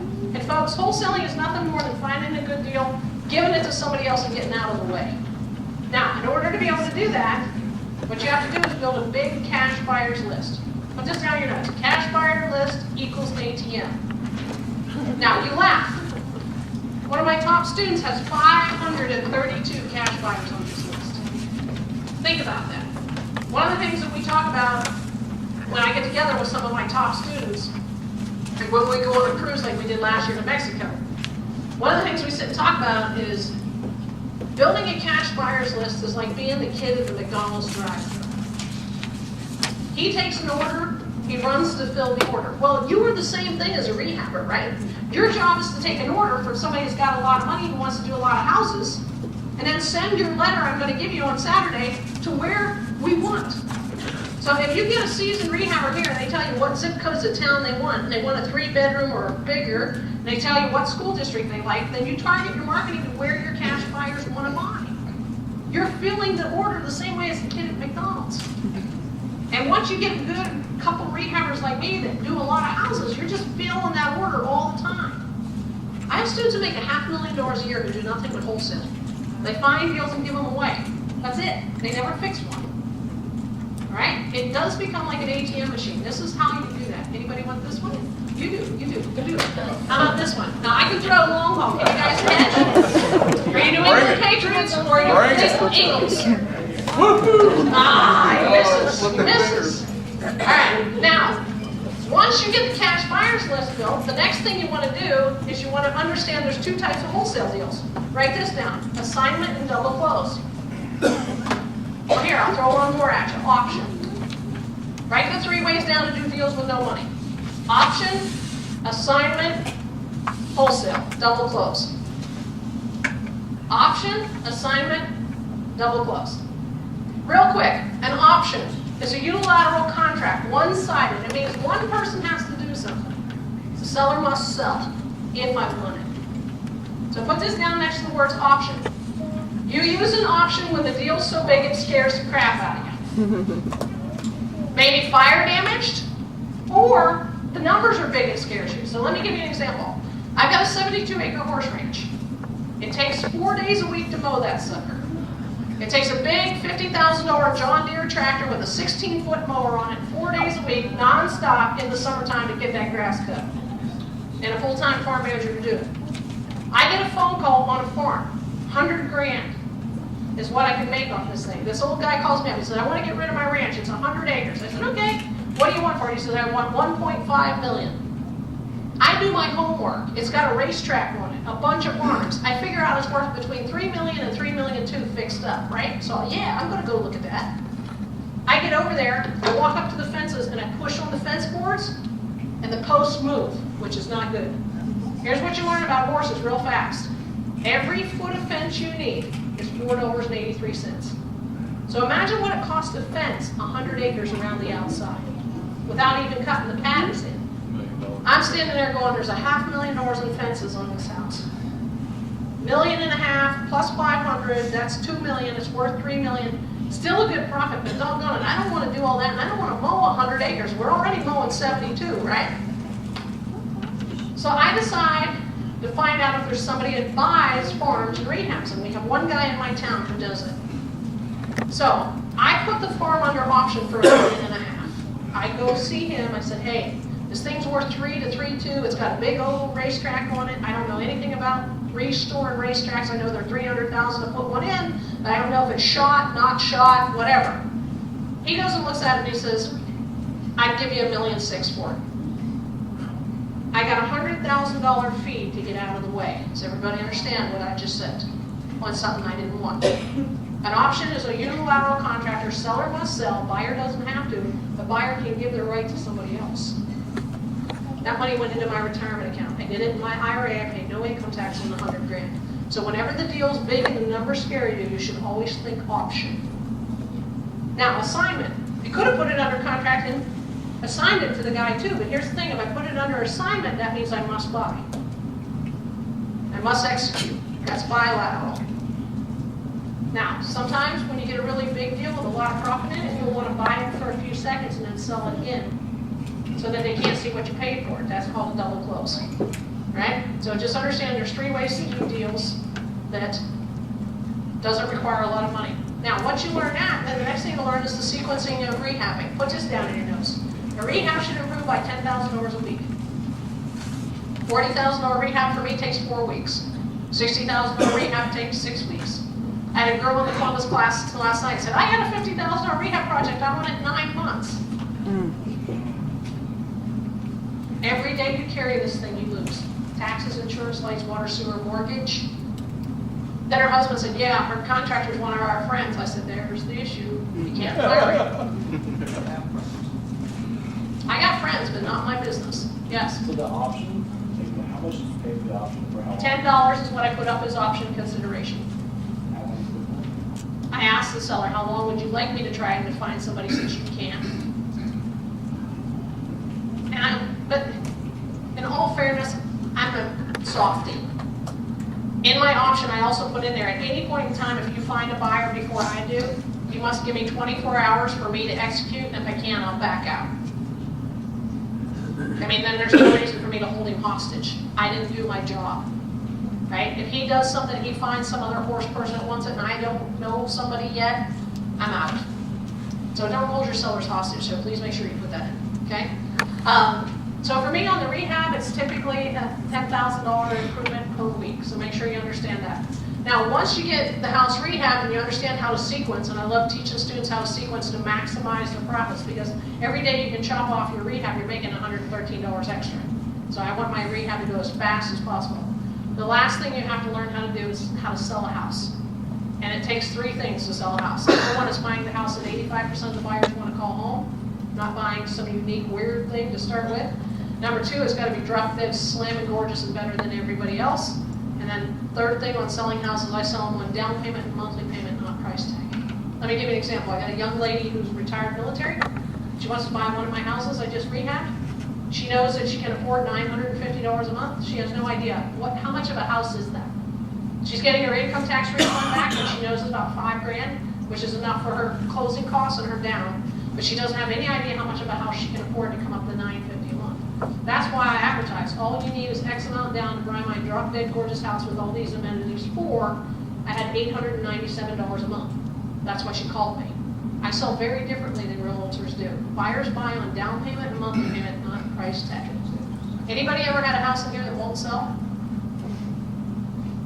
How long did it take? Anybody got one longer than 6 months? How long? 9 months. 2 months. 9 months. Can I ask you what the monthly payment was on it? You remember? I never ran the monthly payment for it. How much did it cost you a month to have it? Oh, for me, it was about $850. About $850 a month for 9 months. That hurts. Were you nervous while it was going on? Sure. Makes you doubt yourself, doesn't it? And what's crazy is fear, doubt, and worry all go together. You can't have one without the other 2 culprits coming along. That's what's weird about us. Positive emotions travel in 1. Negative emotions goes in a pack of 3. So whenever something starts to make you doubt, you got fear and you got worry all compounded on top of it. Did you eventually get rid of it? I did. Did you make any money on it? Not as much as I wanted. Not as much as you hoped, but you came out with your skin. Do you have any idea why it drug on for so long? The location. Location. Busy street or just not a good neighborhood? Not a good neighborhood. Okay. Are you moldable talent where you would listen to somebody who knows how to make you get along faster in this business? Would you take it serious? It's taken me 14 months to write this. This is a $500 gift I'm going to give to you, which is the first course that's on that sheet. Chapters 6 and 7 and 8 were written for you. If you ever get in a bind again where you got one that's dragging selling, make sure you listen to it closely. That's my gift to you. You're welcome. Because when somebody gets into a bind, most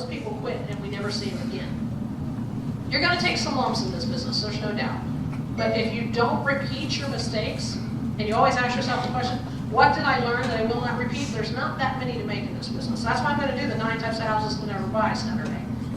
That'll save you a lot of headaches, all of you. Make sense? All right. How many of you have not done your first wholesale deal? You haven't? This is me and Dan Merrill. I lent Dan money on a wholesale deal on a double close one day. He made $92,000 on a house he never fixed. Anybody else? We haven't. You haven't. No, we haven't. Thank you. You're welcome. All right. How many of you are mad you haven't caught a thing? They did give you stuff for coming, right? Everybody got something when they came through the door, right? Yes? Some of you got CDs on the sign-in. Yes, listen to me. Don't you dare just think that was nothing. That CD is me and my mentor who trained me, Ron LeGrand. He's done 3,300 houses. There's a lot of stuff on that hour and a half that you got, so that was done by both of us. So make sure you listen to that on your ride home or over this week, all right? Now, once the course came out that I gave her, and we sold several thousand of those, Ron actually came to me and he said, you know what, you're the greatest rehabber I've ever trained out of 30,000 students. He said, you tear them apart and put them back together faster than anybody I've ever seen. And so I said, thanks. He said, it's a real shame you turned the show Flip This House down.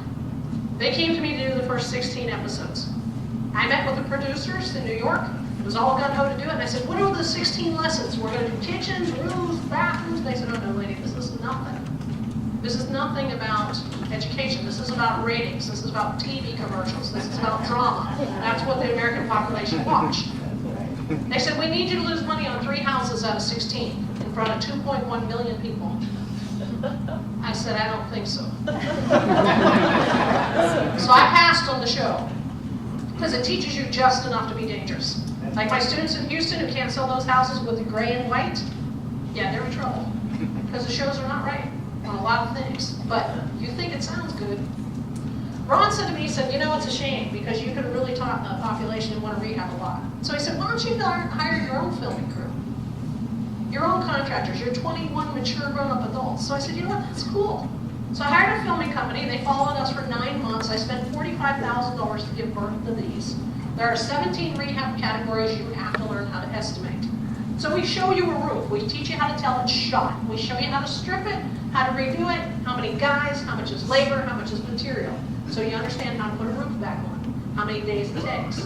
We go through everything, plumbing, heating, electrical, sheetrock, windows, bathrooms, kitchens, you name it, it's on here. This is 4.5 hours of my guys.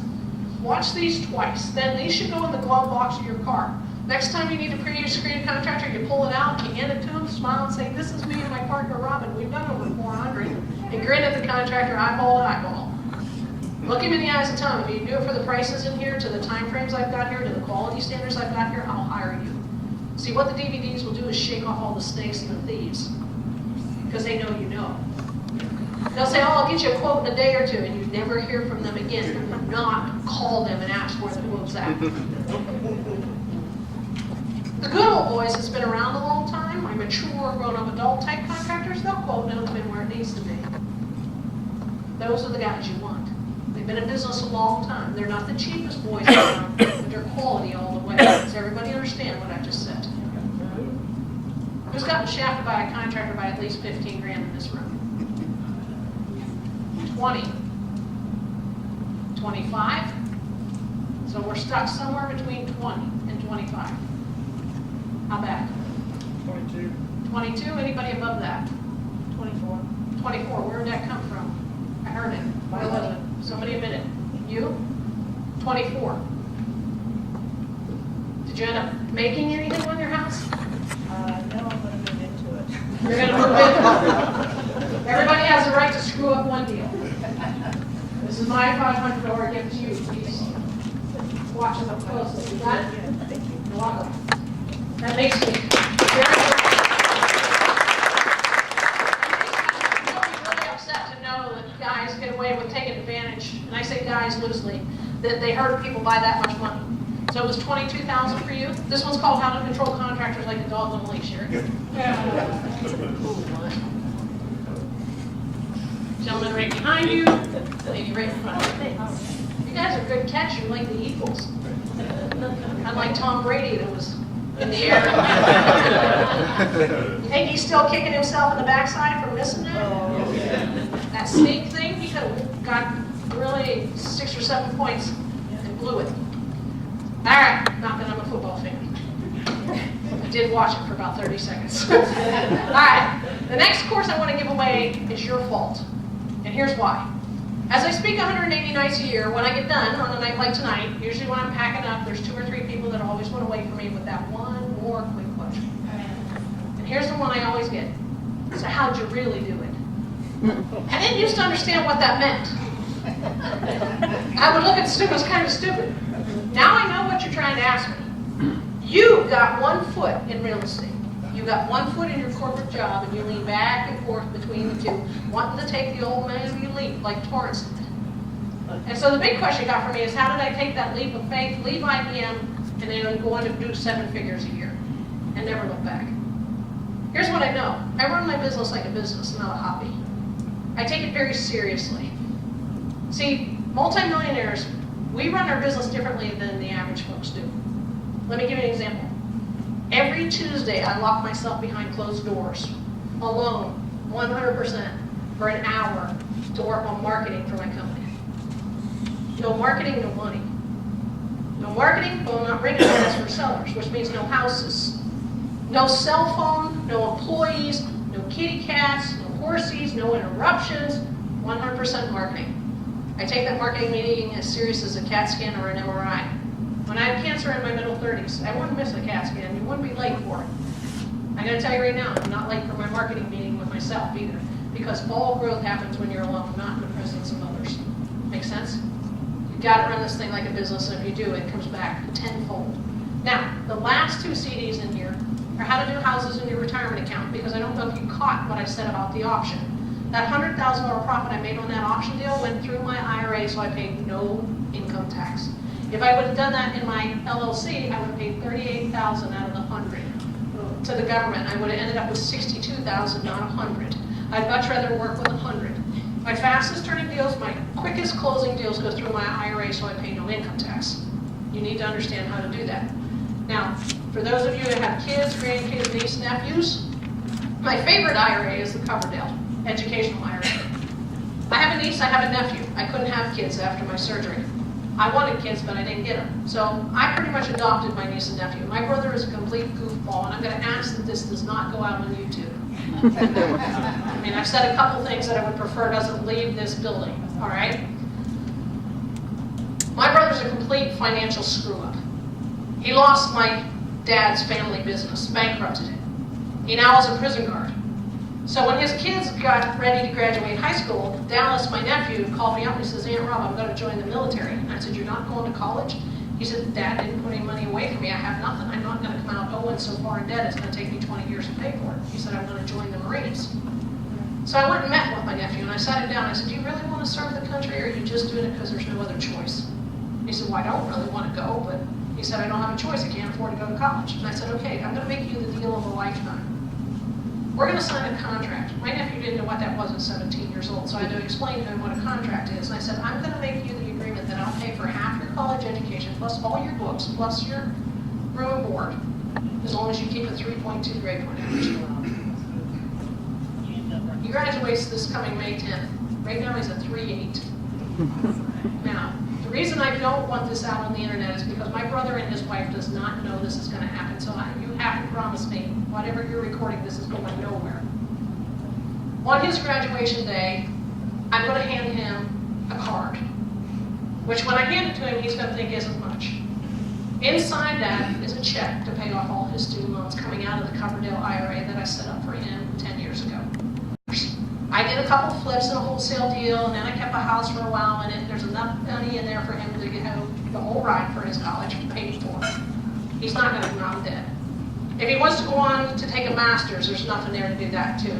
Here's what you have to understand. Kids come out in debt so far high, they're in debt for 15 years. There's no way for them to get ahead. They're 40 years old before they got their student loans paid off. You don't want that. You got kids? Yep, you quit your job. You're out there flying everybody.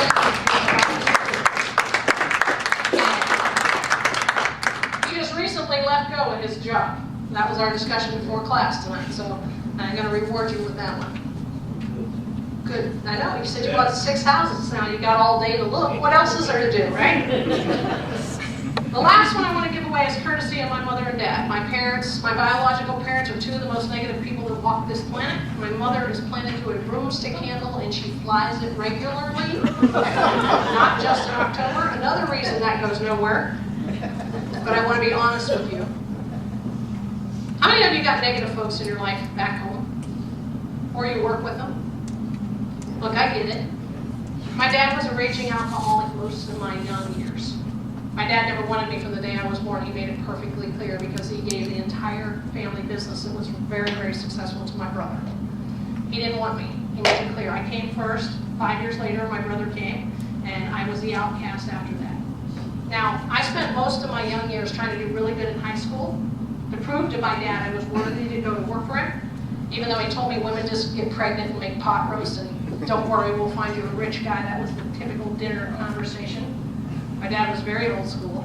So I went off and got my accounting degree at Penn State, and then since he couldn't get it through his thick head, I finally had no choice, and I went to work with IBM right after I graduated, literally 2 days later. I spent my whole early 20s and 30s trying to prove to my dad I wasn't the idiot that he thought. Knowing they were never going to understand my mother and dad, I decided to quit at IBM, and I didn't tell them. And I actually did about 165 houses before I decided to break the news to them I wasn't going to work every morning like they thought. Good thing is they lived 7 hours away, so it was pretty simple to hide it. But you understand how I didn't want to hear, you idiot, you dummy, you can't do that, you can't run a business, you don't know what you're doing, you're not smart enough. I didn't want to hear any of that crap. But so many of you still got to listen to. I drew a line in the sand at 32 years old to stop listening to that kind of garbage for the rest of my life. I had to wipe away the slate of bad stuff, eliminate all those bad money programs they had given me that I wasn't good enough, and install all new money programs in there that gave me the permission to add 3 zeros onto the end of everything I do. Many of you need to wipe the slate clean and quit listening to all the negative stuff that everybody said to you. Here's what I know. Everybody has a right to an opinion, but it doesn't mean you need to accept it as fact for your life. I'm not the dumb, idiot, stupid kid that they called me for 32 years of my life. I've proven myself wrong, that they were all wrong and all that. You can do this. It's not something that's hard. It's just different than what you do every day. Which one of you has the mother that's just the meanest one on the planet? You do? Oh, wow, that was quick. She won't hurt you any longer. Make sure you listen to that multiple times. I took my mother to lunch and ordered hers to go. Some of you will have to think about that for a minute. All right. Now, flip over to the back page. At any point in time, you can order any of the courses from the RIA group here for $4.95. But when you flip over to the back, you see where they all total up to $14.95? I'm going to do something tonight that will last the whole way through the end of the class on Sunday in Cincinnati. I'm going to go ahead and take $500 off the entire course package, so change the $14.95 to $9.95, right through that. So that's all 4 training programs, 3 manuals, 38 hours of CDs, plus I'm going to give you the other 5 hours in addition. So everything to train you on the Junker business totally is 38 hours on the front, plus 5 more underneath. So that's 43 hours of CDs and DVDs. All right. The 5 bonus CDs I threw in were the Instant Cash, How to Build the Cash Buyers List, Controlling Contractors, and then the 2 IRA CDs are the last 2. So if you want to learn the Junker business and everything I've learned on 424 houses, that is a complete brain dump. That took me 14 months to rewrite it. It's all been redone. Okay. Now, last thing I want to talk to you about briefly tonight before we wrap up is Junkers to Millions. That is the 5-day intensive boot camp with me. I do it 3 times a year. We just had one that had 200 folks in it, and the lady that had the little kids was just there. Junkers to Millions is real simple. It's drinking from a fire hose for 5 intense days. Basically, the first day is all marketing, how to find deals. We go through all 23 strategies, and then what we do is we cover wholesaling, how to build a cash buyers list, how to build a good-sized wholesale business. Then what we do in the afternoon, in comes one of my contracting team, and together my contracting team and I go through all the repair costs with a book. We teach you what we're using for tile, what we're using for travertine, what I'm using for hardwood floors, all the color schemes, all the SKU numbers, we give you all that stuff. My contractors and I go through all of it, labor and materials in a classroom. Second day, we finish up all the electrical, all the plumbing, the different types of heating systems, septics, wells, buried oil tank, mold, asbestos. And then what we do is we go out and look at 6 houses together. Now, I'm going to say this to you, and I want you to understand how anal I am. I look at about 60 to 80 houses a week before you come to town. I go through a lot of properties before you come in. Once you come in, I'm going to hand you a workbook that's got a bus tour. The first house I'm going to take you to is going to need about 15 to 20,000 work. We're going to run you, the contractors and I, through the outside of the house, through the inside of the house, and then we're going to put you in the front lawn. We give you a filled out repair form, all 17 categories, and we get down every single number, teaching you how to calculate all that stuff. Right? It's a perfect house for a beginner. Second house is nastier than the first. Same process. Contractors and I run you all around the outside, all around the inside, every room, put you in the front lawn, go down all 17 categories, and teach you the formulas again. Third house needs about 40,000 in work, then a 50,000 in work, then a 75,000 in work, then 100,000 in repairs. Houses are getting more expensive. We're getting into granite, mahogany, all the more expensive kitchens, right? After we're done covering about $250,000 in repairs from soup to nuts, the last house at the end of the day I take you to, I make you run through the house inside, outside, all alone, and I give you a blank repair form and I make you fill it out all by yourself. See, if you're going to miss structural issues, you're going to miss a roof, you're going to miss a septic system, I would rather have you screw it up when it's a test case than when it counts for real. The 6th house that I bought way back, I missed a heating system and had freeze damage because it was 90 degrees in July. When I filled that system up with water, it was like a sieve spewing water out everywhere, and it was $8,500 I didn't have. House number 22, I missed a septic system because the guy lied to me. It was cold, the ground was frozen. He said it worked. I believed him. I bought the house. The ground thawed. It didn't work. That was a $28,000 miss. Trust me, that's why I teach septics. I lost money on that house. First house I lost money on. It's not fun. I didn't have the $28,000 to do the septic in the budget either. And I didn't have the money I have today to find $28,000 to do it. I dang near lost my shirt. All right? That's why we spend 2 intense days on all the rehab costs, because you've got to know what this stuff costs, right? You're going to get in trouble. You're going to overpay for a house, overhit the rehab cost budget, and then you're going to be in big trouble. Okay? Third day is all the bookkeeping, all the accounting, all the spreadsheets, everything your CPA needs for your flipping business and your keeping business. I teach you how to do your income tax, how to use QuickBooks, all that stuff, so you know how to take this serious. Folks, you're going to get audited. It's not if you get audited, it's when. And I want you to understand something about the IRS. They start 6 years back. The reason they start in 2012 right now is because they want to catch a mistake in 2012. Then they get the 21% penalty plus the 18% interest for 12, 13, 14, 15, 16, 17 on you. If you made the mistake in 12, you probably did it in 13 too. So they're going to get the interest for 13, 14, 15, 16, 17, 18. They probably did the same thing in 14. So they want to compound all that and nail you to the wall. When I got audited for 2008. That's where they started. They crawled through 389 pounds of paper, $4.5 million worth of deposits, $2 million worth of expenses. They tied me up for 14 months to find nothing. After they closed my 2008 audit, they opened up 9, 10, 11, 12, all at once. I literally spent probably close to 2,000 hours with them for 3 years up my backside, investigating every 50-cent toll booth receipt. They wanted to know where I went and was it business or was it not. They crawled through me for 3 years to close all of the years with no adjustment to my tax returns. It was a disaster, all right? But I'm 100% audit ready. That's the accountant in me. I got to make sure you have all those receipts itemized by date, by category, by year, so the minute they come in, you'll be able to give it all to them, and they got nothing from me. No penalties, no interest. You need to make sure your books are set. That's what I'm going to teach it to you. The next day is all how to grow the business, do more than one house at a time. I go through all the things I did to grow my business. The year I did 51 houses in a year. The next day after that, the 5th day, is all asset protection LLCs, C Corp, S Corp, Wyoming, not Nevada because I disclose, and land trust. I own millions and millions of dollars in property right now. None of them are in my name, none of them are in my LLC. The idea is you want to control millions, not have your name on public record. So we need to make sure you understand all the asset protection stuff, so that if you do get sued, they can't come and get everything you got. If my buddy would know what I know now, he would not lost the $3.5 million that he had made off of 450 houses he had done. And folks, here's what I know. Good people can get in trouble without doing anything wrong. All you have to do is be out on the freeway. I had a guy try to hit me for whiplash in my brand new Mercedes.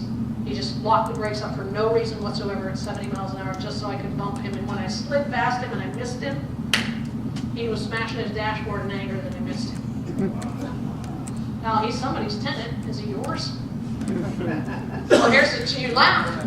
You laugh, but here's the problem with the internet. If he's your tenant, he can look up your house address, see if it's in your personal name or your LLC. If it's in your LLC, he just looks up and sees how many managing members it's got the LLC. He runs his own Zillow comps.